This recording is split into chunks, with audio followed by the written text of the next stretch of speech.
देखिए देखिए हम कितना तरक्की किए, हम कितना ऊपर उठ गए, हम इतना एडवांसमेंट कर रहे हैं। किसमें एडवांसमेंट कर रहे हैं हम? देखो, हर प्रकार से हम एडवांसमेंट किए। देखो देखो देखो, साइंस, टेक्नोलॉजी, एजुकेशन, हेल्थ, कुछ भी है, हम एडवांसमेंट बहुत किए। बहुत एडवांसमेंट हुआ हमारा। कितना कितना नया नया चीज हम निकाल रहे हैं डेली। नया नया चीज निकाल रहे हैं, नया नया थिंग्स, नया नया थिंग्स। क्या क्या निकाल रहे हैं? जो हमारे जरूरत को बढ़ाते जा रहा है, बढ़ाते जा रहा है, बढ़ाते जा रहा है, वैसे चीज हम निकाल रहे हैं। जरूरत को कम करने वाला चीज हम नहीं निकाले आज तक, और इसलिए हमारा जीवन और कॉम्प्लेक्स कॉम्प्लेक्स कॉम्प्लेक्स बनते जा रहा है। We are advancing towards complexity, not simplicity. क्यों? क्योंकि हम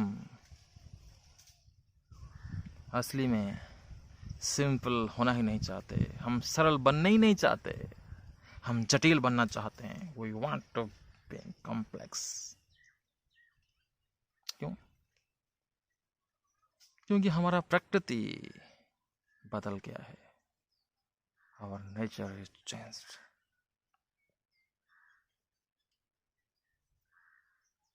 क्योंकि हमारे बचपन से हमको सही मार्ग दिखाया नहीं गया। सही मार्ग क्या है? बचपन से हमको डाइवर्ट कराया जा रहा है।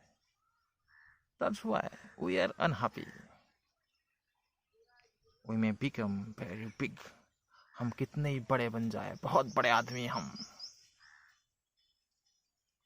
बड़े आदमी का अर्थ क्या है? बहुत ज्यादा धन है, देखो मेरे पास,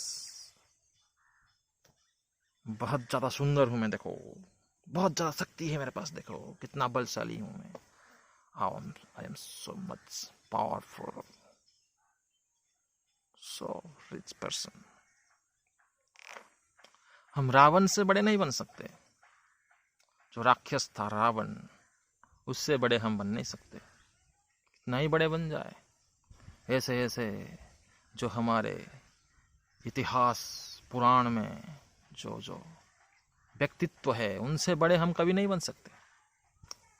रावण ऐसा था कि जो सोने का राज्य बनाया था, सोने का राज्य। सोच सकते हैं आप? रावण ऐसा था जो बड़े बड़े देवताओं को अपना नौकर बना रखा था। हम तो एक आदमी को भी नौकर नहीं बना सकते भाई, रावण।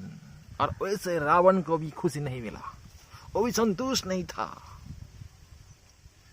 ओ सीता माता को ले आया, सबका धन हड़प रहा था, सबको हरा हरा के सबको मार रहा था, और सबके धन जन सुंदरियों को लाके भोगना चाह रहा था, और भोग भी रहा था।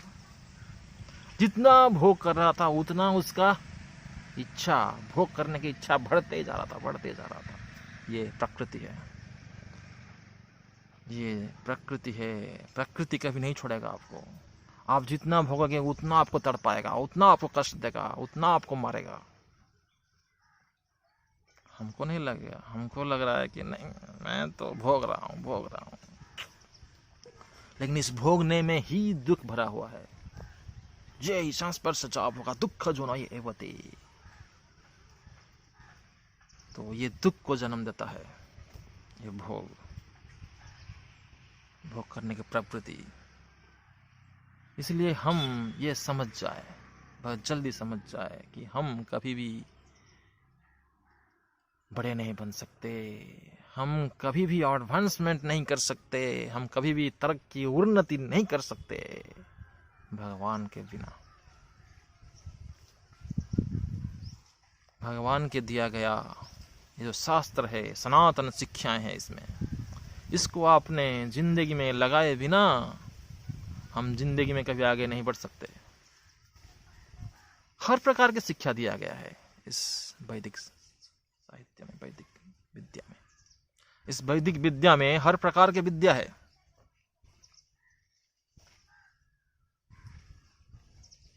मनुष्य को कैसे जीना चाहिए, मनुष्य कैसे अपना सरल जीवन व्यतीत कर सकता है, उसके बारे में बताया गया है। नहीं है कि जटिल जीवन बिताना है मनुष्य को। जो जितना जटिल बना है, जो जितना जटिल बना हुआ है, वो उतना कष्ट में है, उतना दुख में है। तो जल्दी समझ जाए सरल जीवन और ऊंचा विचार, simple living and high thinking.